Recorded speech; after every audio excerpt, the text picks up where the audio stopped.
नमस्कार, आप देख रहे हैं जी न्यूज। मैं हूं आपके साथ, मैं मानसा मलिक।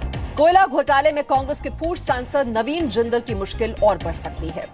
अमरकोंडा मुर्गा दंगल कोल ब्लॉक आवंटन केस में सीबीआई ने स्पेशल कोर्ट में एक अतिरिक्त चार्जशीट दाखिल की है। इस चार्जशीट में सीबीआई ने जेएसपीएल के 4 पूर्व अधिकारियों और एक स्टॉक फर्म के डायरेक्टर का नाम आरोपियों के तौर पर शामिल किया है।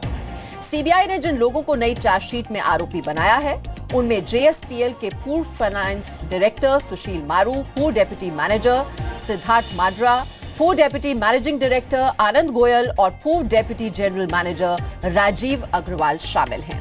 इनके अलावा एक स्टॉक फर्म के डायरेक्टर बीएसएन सूर्य नारायण को भी सीबीआई ने आरोपी बनाया है। सीबीआई ने जिंदल की कंपनी के पूर्व सीए सुरेश सिंघल के बयानों और उनके द्वारा दिए गए सबूतों के आधार पर यह चार्जशीट तैयार की है।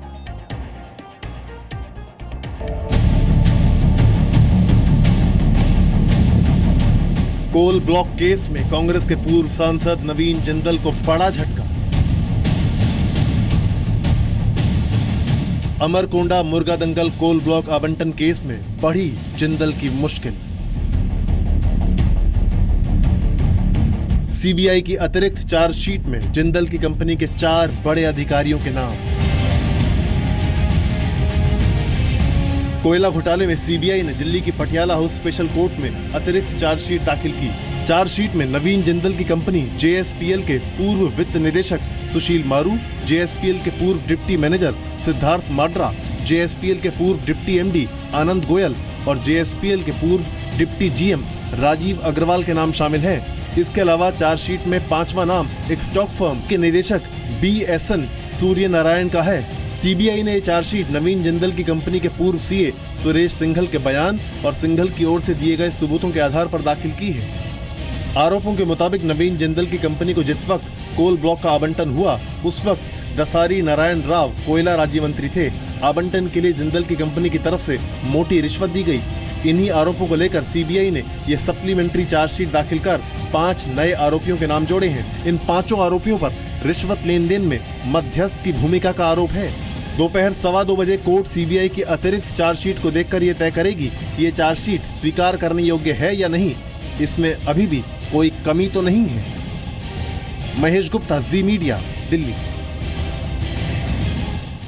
और इसी मामले पर और अधिक तफसील से जानकारी लेते हैं। हमारे संवाददाता महेश गुप्ता इस वक्त हमारे साथ जुड़ चुके हैं। महेश, बहुत ही आसान शब्दों में हमें समझाइए कि ये जो सप्लीमेंट्री चार्जशीट दाखिल की गई है, जिसमें जेएसपीएल के 4 पूर्व अधिकारियों के नाम है, कुल मिलाकर ये 5 नए आरोपी इस लिस्ट में अब शामिल हो गए हैं, तो नवीन जिंदल की मुश्किलें और कैसे बढ़ जाएंगी? अब देखिए, इसके लिए इस मामले की पृष्ठभूमि में जाना होगा ताकि हम दर्शकों को बता सकें कि सुप्रीम कोर्ट के आदेश पर कोयला घोटाले में कई एफआईआर दर्ज हुई हैं, जिसमें से एक एफआईआर में जो नवीन जिंदल हैं, जो कांग्रेस के पूर्व सांसद हैं, उद्योगपति हैं, वो इसमें मुख्य आरोपी हैं। और इस मामले में कुल 15 आरोपी हैं, जिसमें 5 कंपनियां हैं और 10 जो है लोग हैं इन पर्सन। उन 10 लोगों में नवीन जिंदल के साथ जो बाकी सह आरोपी हैं, उसमें एक नाम था सुरेश सिंघल का, जो नवीन जिंदल के पूर्व सीए थे, चार्टर्ड अकाउंटेंट। तो सुरेश सिंघल ने पटियाला उस कोर्ट में, जो सीबीआई की कोर्ट है स्पेशल कोर्ट, उसमें एक अर्जी लगाई थी और अर्जी लगा के मांग की थी कि उसके पास ऐसी काफ़ी अहम जानकारियां, साक्ष्य और सबूत हैं जो सीबीआई ने इस केस में नहीं लगाए हुए हैं, और वो इन सब चीज़ों को वो सीबीआई को देना चाहता है ताकि जो इस मामले में बाकी आरोपी हैं उन पर दोष साबित हो सके, उनको सज़ा मिल सके। और इसके लिए उसने मांग की थी अदालत से कि उसको वादा माफ गवाह बनाया जाए, यानी कि अप्रूवर बनाया जाए, यानी कि उसको एक्यूज़ की लिस्ट से हटाकर सरकारी गवाह की सूची में डाला जाए, जिस पर कोर्ट ने सहमति जता दी थी और सीबीआई को कहा था कि सुरेश सिंघल के बयानों के आधार पर आगे जाँच करें। और उस जाँच में सुरेश सिंघल ने जो भी दस्तावेज दिए, जो भी जानकारी दी, उसके आधार पर सीबीआई ने नई जो एडिशनल चार्जशीट, अतिरिक्त चार्जशीट दाखिल की है, उसमें 5 लोगों के नाम शामिल किए, जिसमें से 4 लोग जो हैं वो सीधे रूप से नवीन जिंदल की कंपनी जेएसपीएल में बड़े अधिकारी थे। तो किसी को भी, हम दर्शकों को भी बताना चाहते हैं कि जब कोई काफ़ी सारे एक्यूज़ होते हैं किसी मामले में, तो उसके अंदर किसी एक एक्यूज़ को सरकारी गवाह यानी कि अप्रूवर तभी बनाया जाता है कि जब उसके द्वारा दिए गए बयान या उसके द्वारा दिए गए साक्ष्य और सबूत इतने अहम हो जिससे बाकी लोगों को सजा हो सके। और जब उस बात से अदालत और इन्वेस्टिगेटिव एजेंसी चाहे पुलिस हो चाहे CBI संतुष्ट हो जाती है कि हाँ ये जो हमें सबूत देगा जिससे बाकी लोगों को जो कि मेन एक्यूज हैं उनको सजा हो सके, तभी वो किसी को अप्रूवर बनाते हैं। तो कहने का मतलब है कि जिस दिन सुरेश सिंघल को इसमें मामले में अप्रूवर बन गया था, नवीन जिंदल की दिक्कत उसी समय बहुत ज़्यादा बढ़ गई थी। और आज जो नई चार्जशीट दाखिल हुई है उसके अंदर 5 लोगों के नाम हैं, जिसमें से 4 लोग तो सीधे तौर पर नवीन जिंदल की कंपनी से जुड़े हुए थे, तो ये भी लोग अक्यूज़ हैं। और आज इसमें 2:15 बजे जो है अदालत दोबारा से बैठेगी और इस बात पर को देखेगी, वो इसकी समीक्षा करेगी कि क्या ये जो चार्जशीट है इसके अंदर जिन लोगों के नाम हैं उनके साथ जो कहानी जोड़ी गई है, कहानी लिखी गई है, उसके लिए जो 10 सबूत हैं पर्याप्त हैं, या कहीं सबूत में कोई कमी छोड़ी गई है, या कहीं कोई चीज़ ऊपर नीचे है, या किसी चीज़ की और चीज़ की जरूरत है। आज की सुनवाई है ये कितनी अहम है? संतुष्ट हो जाती क्या? देखिए इसी में बता रहा हूँ कि जो 2:15 बजे सुना, एक तो ये कि आज सवेरे अतिरिक्त जो है एडिशनल चार्जशीट फाइल होगी, बहुत बड़ी बात है। और नवीन जिंदल के साथ साथ उसके कंपनी में 5 में से 4 जो बड़े अधिकारी, सीधे 4 अधिकारी जो नवीन जिंदल की कंपनी के थे वो भी इसमें एक्यूज बन गए हैं। उसके अलावा जो अभी 2:15 बजे CBI कोर्ट दोबारा से मामले में बैठेगी और देखेगी कि क्या जो एडिशनल चार्जशीट फाइल हुई है वो बिल्कुल सही तरीके से लिखी गई है, या उसके अंदर जितने भी सबूतों की जरूरत थी वो सबूत CBI ने लगा दिए हैं कि नहीं। और अगर कहीं कुछ कोर्ट को कुछ कमी दिखती है तो फिर वो जो है CBI को दोबारा से किसी और बात की जो है डायरेक्शन दे सकती है। तो इस मामले पे 2:15 बजे होगा, क्योंकि अब जो सवेरे अतिरिक्त चार्जशीट फाइल हुई ये भी बड़ा अहम है, और 2:15 बजे जो अभी सुनवाई होगी ये भी बहुत अहम है। बहुत बहुत शुक्रिया तफसील से जानकारी देने के लिए महेश आपका। तो जब से सुरेश सिंघल जो कि JSPL से ही जुड़े रहे हैं, पूर्व CA वहां पर रह चुके हैं, जब से वो गवर्नमेंट अप्रूवर बने हैं, सरकारी गवाह बने हैं, तब से ये जो केस है इसमें एक नया डेवलपमेंट देखने को मिल रहा है और बहुत बड़ी मुश्किल ये नवीन जिंदल की नजर आ रही है कोयला घोटाले के इस केस में। और इस खबर पर लगातार हम आपको अपडेट्स आगे भी देते रहेंगे। बढ़ते हैं फिलहाल दूसरी खबर की ओर। बात नोटबंदी की आपको बता दें, जो अहम अपडेट है कि नोटबंदी की कतार कब तक, ये एक अहम सवाल है आज के दिन में। ये सवाल हम इसलिए पूछ रहे हैं क्योंकि RBI दफ्तर के बाहर लोग अब भी पुराने नोट लेकर पहुंच रहे हैं, लेकिन उन्हें खाली हाथ ही लौटना पड़ रहा है। सियाचिन में तैनात राजस्थान में रहने वाले एक सैनिक को भी खाली हाथ लौटना पड़ा। पुराने नोट को बदलने से क्यों इनकार कर रहा है RBI, और क्यों नोटबंदी के 4 महीने बाद भी पुराने नोट लेकर आ रहे हैं लोग, इसी पर यह रिपोर्ट देखिए।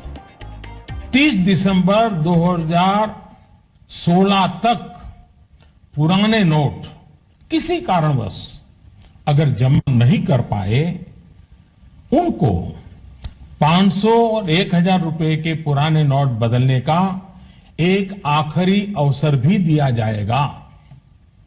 ऐसे लोग रिजर्व बैंक के निर्धारित ऑफिस में अपनी राशि एक घोषणा पत्र यानी डिक्लेरेशन फॉर्म के साथ 31 मार्च 2017 तक जमा करवा सकते हैं। यह 8 नवंबर का प्रधानमंत्री का ऐतिहासिक भाषण है, जिसमें वो लोगों को भरोसा दिला रहे हैं कि 31 मार्च तक पुराने नोट बदलवाए जा सकेंगे। लेकिन प्रधानमंत्री मोदी के भाषण पर RBI का एक नोटिफिकेशन भारी पड़ रहा है। RBI के बाहर ये लंबी कतार नोट बदलवाने वालों की है। अलीगढ़ से दिल्ली के रिजर्व बैंक ऑफ इंडिया पहुंची भावना अपनी बेटी के साथ यहां नोट बदलवाने की लाइन में लगी हैं।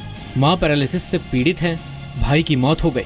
होली पर साफ सफाई के दौरान कुछ पुराने नोट मिले, लेकिन भावना को यहाँ से निराश होकर लौटना पड़ेगा। क्या कहा जा रहा है? मैं ये कह रही हूँ, मैं क्या प्रोसेसिंग, क्योंकि 31 मार्च तक ये विदेशी लोगों के लिए क्यों दिया हुआ है, हम इंडियन लोगों के लिए क्यों प्रॉब्लम नहीं है? अब हमारी माँ जिसके लिए एक एक रुपया बहुत मायने रखता है, बहुत मायने रखता है एक एक रुपए, क्योंकि वो कमा नहीं रही है, उनका बेटा खत्म हो गया है। अब उनका पैसे का मैं क्या करूँ, आप बताओ, फेंक दूं उन्हें मैं? भावना अकेली नहीं है, यहाँ हजारों की संख्या में लोग इसी उम्मीद में पहुंच रहे हैं। संजीव उस कंपनी के नुमाइंदे हैं जिस कंपनी के 15 लाख रुपयों को पुलिस ने ठगों से बरामद कर मालखाने में बंद कर दिया। कोर्ट के आदेश पर मालखाने से 15 लाख मिल तो गए, लेकिन RBI अब 15 लाख को बदलने को तैयार नहीं है। नहीं, उन्होंने कहा जी हमारी कोई पॉलिसी नहीं है, सिर्फ NRI का पैसा लिया जा सकता है और कोई नहीं है। इसके लिए स्पेसिफिक कोर्ट से ऑर्डर ले लीजिए, ये तो सिर्फ रिलीज वारंट है। अगर आपको लेना है तो कोर्ट का ऑर्डर लीजिए या कोई पॉलिसी गवर्नमेंट बनाएगी तब होगा पैसा जमा। और भी बहुत से लोग हैं जो अपनी आप बीती बताने को बेताब हैं। मैं गांव में खेती का पैसा थोड़ा रख देती थी, अब इतना नहीं था कि पड़ा है। मैं अभी 13 तारीख को गई हूँ जौनपुर, वहाँ पर मेरी अटैची थी, वहाँ से लेकर मैं आई। कल कपड़े डालने लगी, उसमें मैं मुझे एक लिफाफा मिला, मैं आपको लिफाफा भी दिखा दे रही हूँ। इसमें मुझे 9,500 रुपया मिला। ये 23,500 रुपये सारी जिंदगी की कमाई है जो औरत ने छुपा के रखी है, उसको मैं यहाँ फेंक के जाऊँ या लेके जाऊँ साथ में। करते क्या हैं आप? मैं मजदूरी करते हैं, खेती का काम है जी। अभी इतना लंबा लाइन लगा हुआ है, अब कब तक हम लोग इस लाइन में खड़े रहेंगे? और क्या कोई अभी पंजाब से आएंगे, पंजाब में कोई बैंक नहीं है, पंजाब में कोई ऐसी सुविधा नहीं है, कोई पंजाब में पूछने वाला नहीं है। आरबीआई के दफ्तर के बाहर 30 दिसंबर 2016 का नोटिफिकेशन चस्पा है। इस वक्त हम रिजर्व बैंक ऑफ इंडिया के सामने खड़े हैं, जहां एक लंबी कतार है उन लोगों की जो पैसे बदलवाना चाहते हैं, और यहां एक नोटिस बोर्ड लगा है जिसमें कहा गया है कि अगर आप पैसे बदलवाना चाहते हैं तो क्या क्या डॉक्यूमेंट चाहिए। स्पष्ट तौर पर लिखा गया है कि ये फैसिलिटी जो है रेजिडेंट इंडियन के लिए है जो 9 नवंबर 2016 से 30 दिसंबर 2016 तक देश से बाहर थे, या फिर एनआरआई हैं, यानी जो बाहर विदेश में रहते हैं, एनआरआई हैं। इस पर लिखा गया है कि एनआरआई और वो भारतीय जो नोटबंदी के दौरान विदेश में थे, उन्हीं के नोट बदले जाएंगे। अब लोगों ने पीआईएल के जरिए सुप्रीम कोर्ट का भी दरवाजा खटखटाया है कि प्रधानमंत्री के भाषण में जो वादा था उस पर आरबीआई खरा क्यों नहीं उतर रहा। उन्होंने सरकार को आदेश दिया है कि आप अगर इस पे एफिडेविट फाइल करें और आप ये एग्जामिन करें और देखें कि अगर आप कल को कोई कैटेगरीज बना सकते हैं कि किन किन लोगों से अभी भी पैसा लिया जा सकता है। लोग सवाल पूछ रहे हैं कि देश के प्रधानमंत्री पर भरोसा करने की सजा उन्हें क्यों भुगतनी पड़ रही है। पवन नारा, जी मीडिया। नोटबंदी को लागू हुए 4 महीने हो चुके हैं। सवाल यह है कि आखिरकार अब भी लोगों को मुश्किलों से जूझना क्यों पड़ रहा है।